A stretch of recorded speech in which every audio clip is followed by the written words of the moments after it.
രാവിലെ ഞാനിങ്ങനെ നടക്കാൻ വേണ്ടി ഇറങ്ങിയപ്പോൾ വളരെ നാളുകൾക്ക് ശേഷം എൻ്റെ വീടിൻ്റെ 2-3 കിലോമീറ്ററുകൾക്കപ്പുറം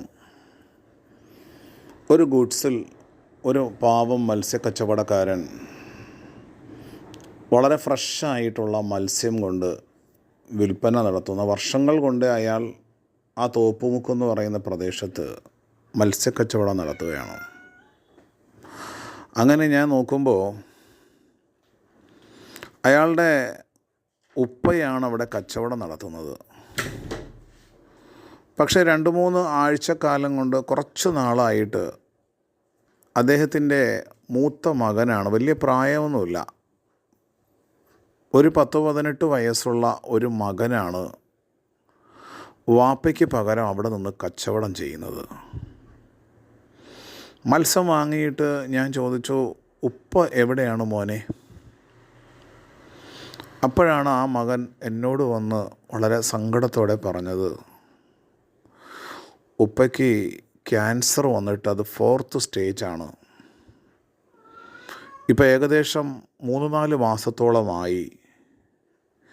വേദന കൊണ്ട് രാത്രി ഉറങ്ങാൻ പോലും കഴിയില്ല. അപ്പോൾ ആ മകനോട് ഞാൻ പറഞ്ഞു, മോനെ, ദുബൈയിൽ വച്ചിട്ടുള്ള ഒരു പ്രവാസിയായ ഒരു സുഹൃത്തിനെ അയാളുടെ കഥ ഞാൻ നിനക്ക് പറഞ്ഞു തരാം. അയാളുടെ പിതാവും ഇതുപോലെ ഒരു സൈക്കിളിൽ മത്സ്യക്കച്ചവടം നടത്തുന്ന ഒരു സാധു മനുഷ്യനാണ്. 3 പെൺമക്കളും ഒരു ആൺകുട്ടിയുമാണുള്ളത്. മത്സ്യക്കച്ചവടം നടത്തുന്നതിനിടയിൽ പെട്ടെന്ന്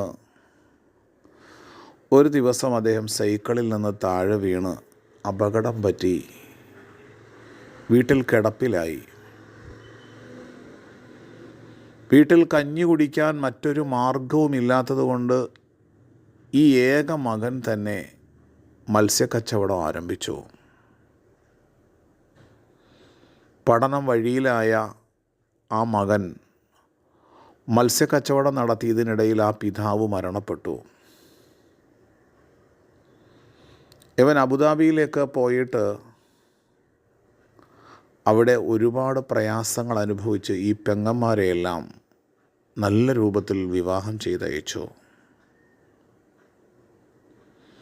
ഇന്ന് അബുദാബിയിൽ 4 സ്വന്തമായിട്ട് പെർഫ്യൂംസ് ഷോപ്പുള്ള ഒരു വലിയ ബിസിനസ്സുകാരനായി അവിടെ വളരെ സന്തോഷത്തോടെ കഴിയുന്നുണ്ട്.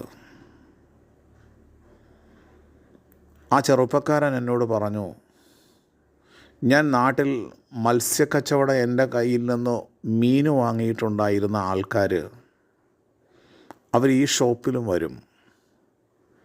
ഞാൻ അവർക്ക് അതിന് പകരം സുഗന്ധമുള്ള പെർഫ്യൂംസ് കൊടുക്കും. ഏതൊരു മനുഷ്യരുടെയും ജീവിതത്തിൽ പ്രയാസങ്ങളും നൊമ്പരങ്ങളുമൊക്കെ ഉണ്ടാകും. ഞാൻ ആ പിതാവിനെ കാണാൻ വേണ്ടി ഇന്ന് വൈകുന്നേരം പോയി മടങ്ങി വന്നിട്ട് ഇരുന്ന സ്ഥലത്ത് നിന്നൊന്ന് എഴുന്നേൽക്കാൻ കഴിയുന്നു. ഭക്ഷണം വാരി വായിലേക്ക് ഒഴിക്കുമ്പോൾ അത് തടസ്സമില്ലാതെ നമ്മുടെ ഉദരത്തിലേക്ക് ഇറങ്ങിപ്പോകുന്നുവെങ്കിൽ ദൈവത്തെ എത്ര സ്തുതിച്ചാലും മതി വരില്ല.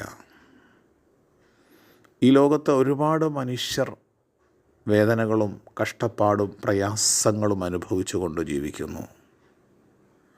രാത്രി ശീതീകരിച്ച സംവിധാനങ്ങളുള്ള റൂമുകളിൽ സങ്കടങ്ങളും പ്രയാസങ്ങളും ഒന്നുമില്ലാതെ നിദ്രയിലാണ്ടുപോകുമ്പോൾ റോഡ് സൈഡിൽ ചാക്ക് വിരിച്ച് ഏതെങ്കിലും കടവരാന്തങ്ങളിൽ കിടന്നുറങ്ങുന്ന മനുഷ്യരും നമ്മളോടൊപ്പമുണ്ട്.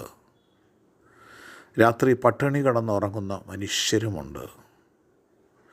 രാത്രി ചിലപ്പോൾ വിശന്ന് കരയുന്ന പൂച്ച എൻ്റെ വീടിൻ്റെ മുന്നിൽ വന്നിട്ട് ഞാൻ എൻ്റെ വൈഫിനോട് പറയും, അതിന് വിശക്കുന്നുണ്ട്, അതിനിച്ചിരി ആ കറിച്ചട്ടിയിൽ ഇച്ചിരി ആ ഭക്ഷണത്തെ ഒന്ന് കുഴച്ചിട്ട് അതിന് കൊണ്ട് വെച്ച് കൊടുക്കാൻ പറയും.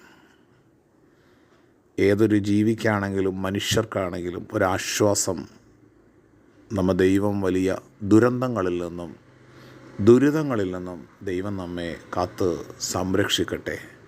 വേദനകളില്ലാതെ ഉറങ്ങാൻ കഴിയുക എന്നുള്ളത് ജീവിതത്തിലെ വലിയ അനുഗ്രഹമാണ്.